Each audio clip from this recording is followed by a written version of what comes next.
राजकीय jubilee inter college Gorakhpur से मैं डॉक्टर विनाशपति तिवारी, प्रवक्ता गणित, माध्यमिक शिक्षा विभाग उत्तर प्रदेश के इस ऑनलाइन वीडियो क्लास में बच्चों आपका एक बार पुनः स्वागत करता हूं। आज हम लोग कक्षा 11 विषय गणित अध्याय 10 सरल रेखाएं अर्थात स्ट्रेट लाइंस के द्वितीय भाग का अध्ययन करने जा रहे हैं। आगे बढ़ने से पहले पिछले भाग में हम लोगों ने जो भी सीखा उसके मुख्य बिंदुओं को एक बार फिर देख लेते हैं। पहला था दो बिंदुओं के बीच की दूरी, डिस्टेंस बिटवीन टू पॉइंट्स। आप याद करिए, हमने एक पॉइंट लिया था ए, x1 y1, दूसरा लिया था क्या b x2 y2, और इसके बीच की दूरी कैसे बताया था, AB बराबर under root x2 minus x1 का square plus y2 minus y1 का स्क्वायर। इसके बाद एक अगली चीज देखा गया था, रेखा की ढाल या रेखा की प्रवणता, slope of A line.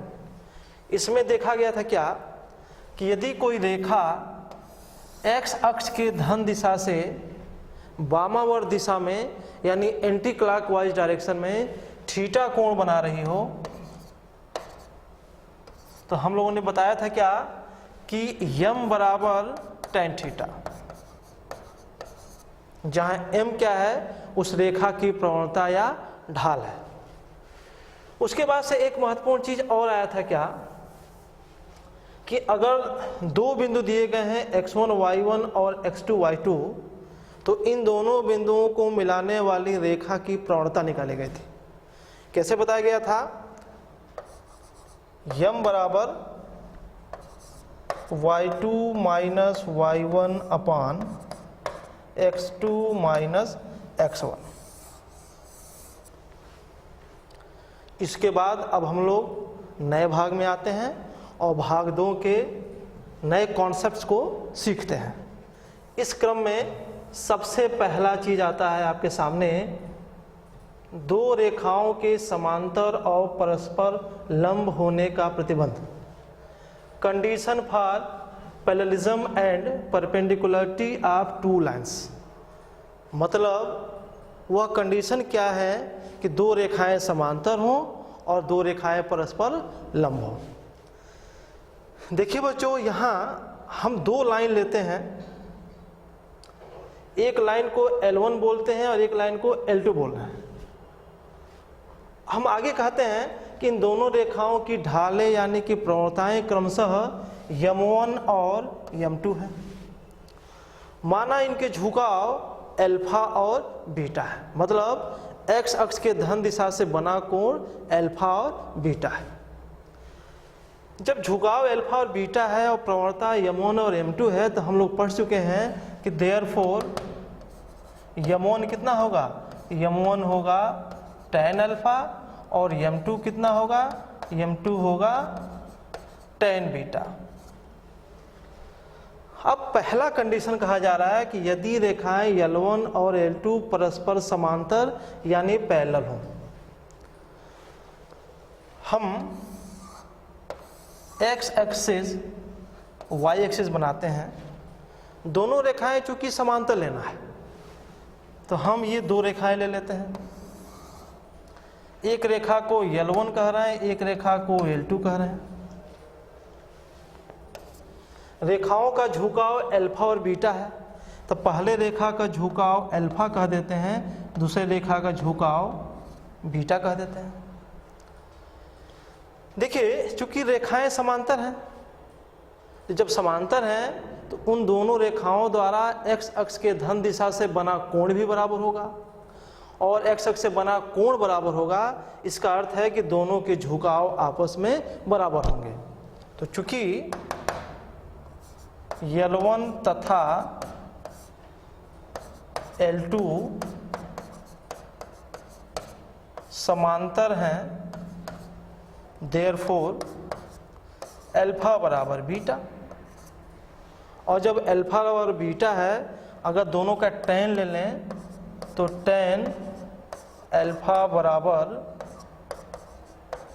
tan beta, और tan अल्फा बराबर tan बीटा का मतलब क्या हुआ, इसका मतलब हुआ m1 बराबर m2।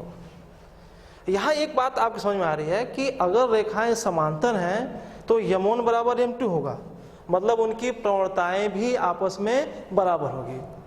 अब हम अगर इसका उल्टा सोचें कि प्रवणताएं बराबर होंगी तो क्या होगा, तो हम देखते हैं।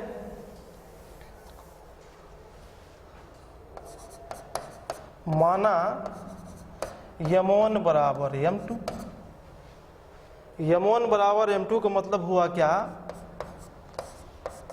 tan अल्फा बराबर tan बीटा। अब टेंजेंट फंक्शन की परिभाषा से, उसके प्रगुण से आप ये समझ सकते हैं कि 0 से 180 डिग्री के बीच में अगर tan अल्फा बराबर tan बीटा है तो इसका क्या मतलब हो जाएगा, अल्फा बराबर बीटा। और अल्फा बराबर बीटा होने का मतलब हुआ कि दोनों के झुकाव आपस में बराबर है, और दोनों के झुकाव आपस में बराबर होने का मतलब हुआ कि L1 तथा L2 समांतर हैं। तो अब यहां आपको याद रखना क्या है कि दो रेखाएं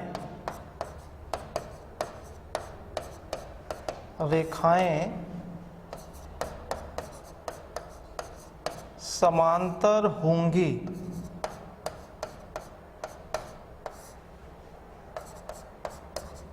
यदि और केवल यदि m1 बराबर m2।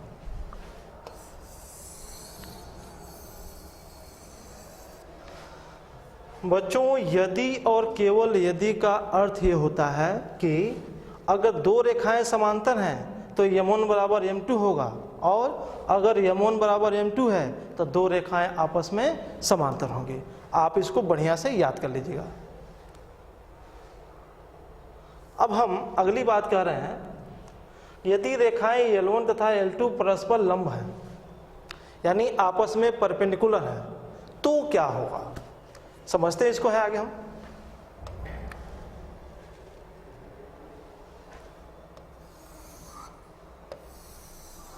ये x अक्ष, ये y अक्ष। मान लीजिए कि एक रेखा हमारी ये है, इसको मैं L1 कह रहा हूं, ये x अक्ष से अल्फा कोण बना रही है। दूसरी रेखा L2 है, ये x अक्ष से बीटा कोण बना रही है, यानी इसका झुकाव बीटा है। दोनों रेखाएं चूंकि लंब है एक दूसरे के, इसलिए ये और ये दोनों 90 डिग्री होगा।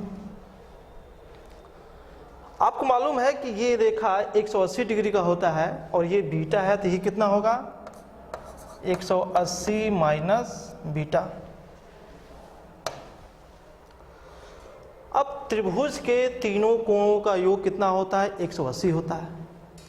तो ध्यान देंगे, अगर इन तीनों को हम जोड़ें तो कितना आएगा, क्योंकि alpha plus 90 degree plus 180 minus beta equal to 180।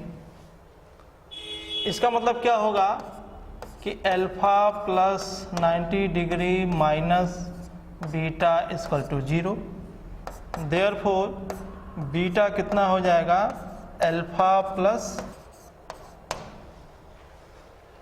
Beta की वैल्यू आ गया अल्फा प्लस 90 डिग्री। हम दोनों पक्षों का tan ले लेते हैं, तो कितना होगा, tan बीटा बराबर tan alpha plus 90 degree. tan 90 plus theta का वैल्यू होता है माइनस cot थीटा, तो कितना होगा ये टेन बीटा बराबर माइनस कॉट अल्फा। इसको हम लिख सकते हैं कितना, tan alpha into tan beta बराबर माइनस वन। टेन अल्फा क्या है, टेन अल्फा m1 है, टेन बीटा क्या है, m2 है। देयरफॉर m1 इंटू m2 बराबर माइनस वन। हमको एक कंडीशन मिल गया कि अगर दो रेखाएं L1 और L2 परस्पर लंबवत हैं तो उनके प्रवणताओं का गुणनफल -1 के बराबर होगा। अब हम अगर उल्टा सोचें कि दो रेखाओं के प्रवणताओं का गुणनफल -1 है तो क्या होगा, तो हम इस पर वर्क करते हैं। कैसे,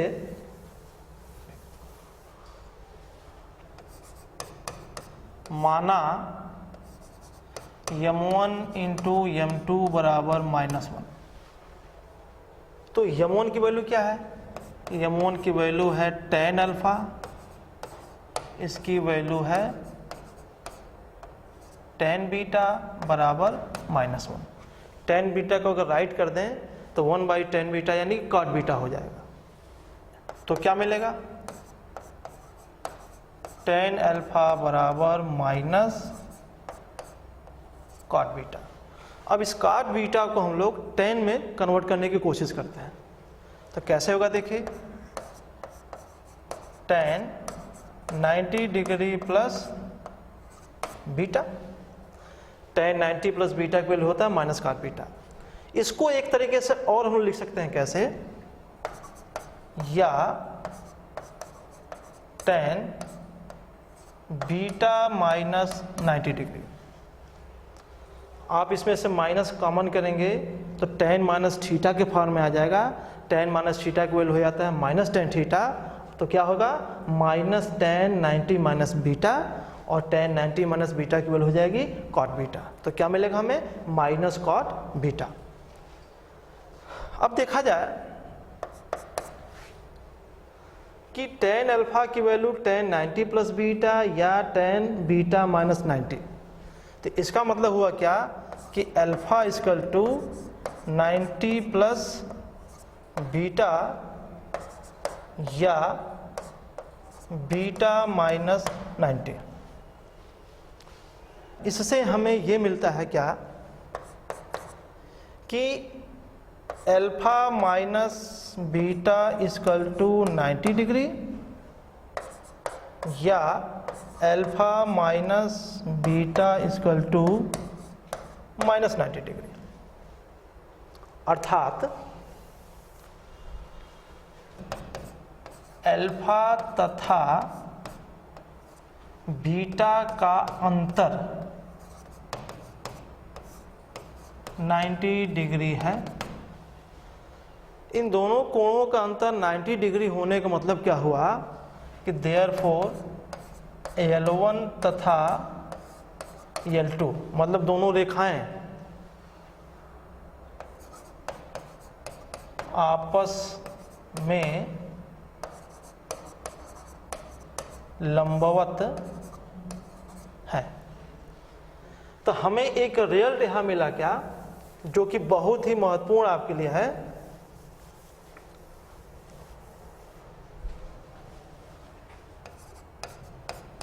दो रेखाएं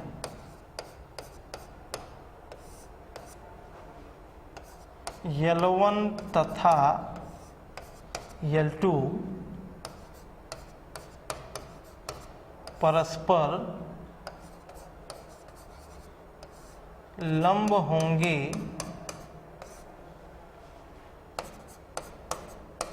यदि एवं केवल यदि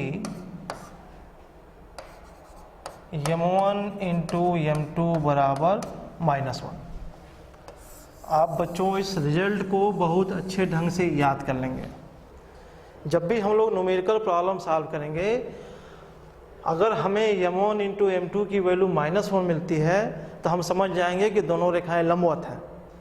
और अगर हमें दो लंबवत रेखाएं दी गई हों तो हम लिखेंगे क्या, m1 इंटू m2 बराबर -1। अब आगे बढ़ते हैं। इसके बाद बच्चों अगला आर्टिकल, दो रेखाओं के बीच का कोण, एंगल बिटवीन टू लाइंस। हम यहाँ दो रेखाएं लेंगे और उन दोनों रेखाओं के बीच का कोण निकालने के लिए फार्मूला तैयार करेंगे। माना किसी निर्देशांक तल में दो रेखाएं L1 तथा L2 हैं, जिनकी ढालें क्रमशः m1 तथा m2 हैं, यानी प्रवणताएं m1 और m2 हैं। यदि इनके झुकाव क्रमशः अल्फा तथा बीटा हैं तो हम जान ही रहे हैं कि m1 कितना होता है tan अल्फा, m2 कितना होता है tan बीटा। बच्चों कभी भी दो रेखाएं आप लेंगे किसी एक तल में, तो या तो दोनों रेखाएं आपस में समांतर हो जाएंगी, और अगर समांतर नहीं होंगी तो कहीं न कहीं एक दूसरे को काटेंगे। तो अगर समांतर है तो उनके बीच का कोण 0 डिग्री होगा, और अगर समांतर नहीं है, कहीं काट रही है, तो उनके बीच में कोई न कोई कोण आने वाला है। अब यदि दो रेखाएं आपस में काटती हैं तो ध्यान देंगे दो कोण बनता है, एक थीटा कह लीजिए और एक आप फाई कह लीजिए। इन दोनों कोणों का योग 180 डिग्री होगा। और दूसरा सबसे बड़ी बात, एक कोण न्यून कोण होगा और एक कोण अधिक कोण होगा। न्यून कोण मतलब एक्यूट एंगल, वे कोण जो 90 डिग्री से कम होते हैं एक्यूट एंगल यानी न्यून कोण कहे जाते हैं। वे कोण जो 90 डिग्री से ज़्यादा होते हैं वो अधिक कोण या ऑब्ट्यूज एंगल कहे जाते हैं। तो पहले हम इसका फिगर बनाते हैं, देखिए कैसे। ये x अक्ष है, ये y अक्ष है, ये मूल बिंदु है। एक रेखा ये L1 है जिसका झुकाव अल्फा दिया है, दूसरी रेखा L2 है जिसका झुकाव x अक्ष के साथ बीटा है। एक कोण, इन दोनों रेखाओं के बीच में एक कोण थीटा दिख रहा है और एक कोण फाई दिख रहा है। अब ये 180 डिग्री का है, ये बीटा है, तो कितना हो जाएगा, ये हो जाएगा 180 माइनस बीटा। ये थीटा है तो ये भी कितना हो जाएगा, थीटा हो जाएगा। अभी इसके पहले आर्टिकल में हम लोगों ने देखा था इन तीनों कोणों का योग कितना होता है, 180 होता है, क्योंकि alpha plus theta plus 180 minus beta बराबर 180। 180 कैंसिल हो जाएगा तो क्या दिखाई देगा, alpha plus theta minus beta बराबर 0, यानी कि थीटा बराबर बीटा माइनस अल्फा। अब हम जो थीटा देख रहे हैं इस थीटा का हम tan लेने जा रहे हैं, तो देखिए क्या मिलेगा। Therefore tan थीटा बराबर tan beta minus alpha. tan a minus B का सूत्र दिख रहा है, यहाँ लगाया जाए तो क्या होगा, tan beta minus tan alpha अपान 1 plus tan beta into tan alpha. और इसका क्या मतलब हुआ, इसका मतलब हुआ m2 minus m1 upon 1 plus m1 into m2। तो tan थीटा का मान निकल गया तो थीटा का मान निकल जाएगा। लेकिन बच्चों एक बात है कि ये थीटा न्यून कोण है कि अधिक कोण है, अभी हम इस बात को नहीं कह सकते हैं। दूसरी एक महत्वपूर्ण बात, ये जो दोनों रेखाएं हम लेके चल रहे हैं इन दोनों रेखाओं को परस्पर लंब लेके नहीं चलना है। एक लंब की कंडीशन हम लोग अलग से पढ़ चुके हैं। एक दूसरी दिक्कत, अगर ये दोनों रेखाएं परस्पर लंब होंगी तो m1 इंटू m2 का मान -1 हो जाएगा, तो नीचे 0 हो जाएगा, ये अपरिमित हो जाएगा। तो हम यहाँ एक कंडीशन लेके चलेंगे, क्या, m1 into m2 not equal to -1। तो tan थीटा की वैल्यू तो आ गई। अब आगे देखिए, अगर आप कहें कि फाई बताइए, तो फाई कितना होगा? ये पूरा 180 डिग्री का है, ये थीटा है, तो फाई कितना होगा? 180 माइनस थीटा। तो हम इस पे आगे वर्क करते हैं, कैसे?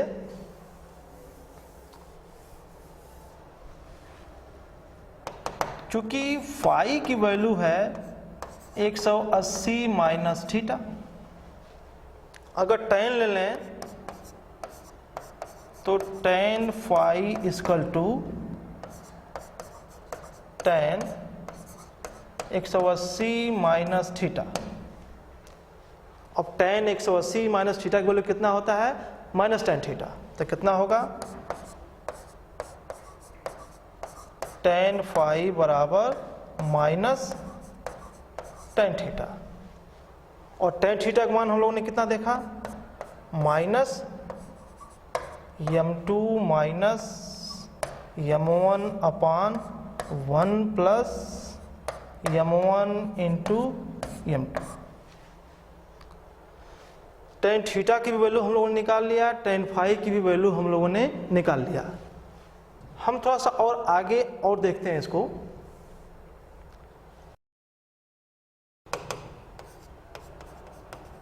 tan थीटा बराबर m2 minus m1 upon 1 plus m1 into m2। और tan फाई कितना हुआ? tan फाई हुआ minus m2 minus m1 upon 1 plus m1 into m2। एक बात आपको मालूम है कि 0 से 90 डिग्री के बीच में tan पॉजिटिव होता है और 90 से 180 डिग्री के बीच में tan नेगेटिव होता है। tan थीटा की वैल्यू tan फाई की वैल्यू दिख रही है, बस प्रॉब्लम एक यहाँ ये है कि थीटा न्यून कोण है कि फाई न्यून कोण है, ये हमको मालूम नहीं है। तो देखिए एक केस बनाते हैं, केस फर्स्ट। यदि m2 minus m1 upon 1 plus m1 m2 greater than 0, मतलब m2 minus m1 upon 1 plus m1 m2 0 से बड़ा है। तो जब यह क्वांटिटी 0 से बड़ा है, इसका क्या मतलब हुआ? इसका मतलब हुआ कि tan थीटा पॉजिटिव, और जब ये पॉजिटिव है, आगे माइनस लगा है, तो tan फाई क्या हो जाएगा? tan फाई हो जाएगा नेगेटिव। tan फाई नेगेटिव और tan थीटा पॉजिटिव का मतलब क्या हुआ? कि थीटा न्यून कोण है तथा फाई अधिक कोण है।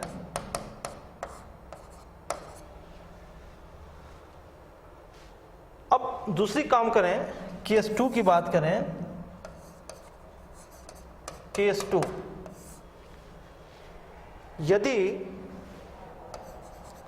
m2 minus m1 upon 1 plus m1 m2 less than 0 रखें, जब ये क्वांटिटी लेस देन 0 है तो tan थीटा नेगेटिव आ जाएगा और tan फाई, चूंकि यहाँ माइनस लगा हुआ है, पॉजिटिव हो जाएगा।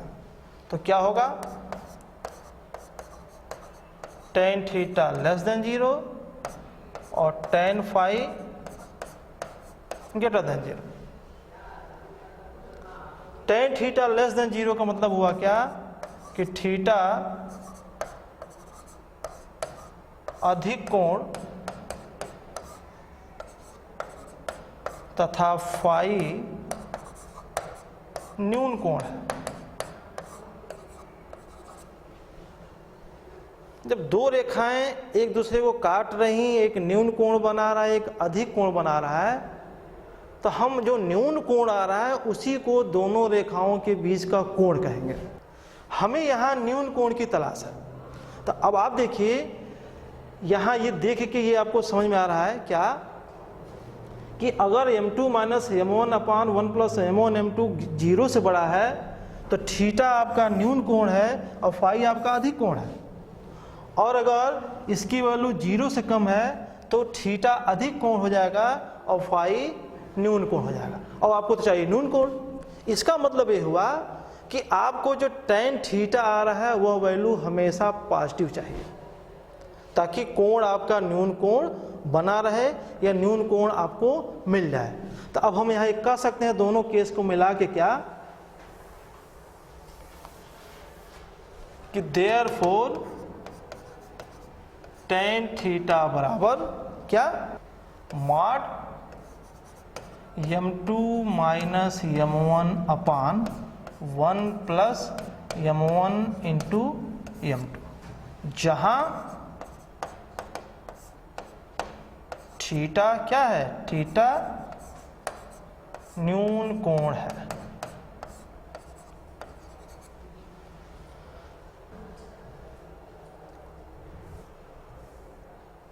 अब आपसे हम अगले भाग में मिलेंगे।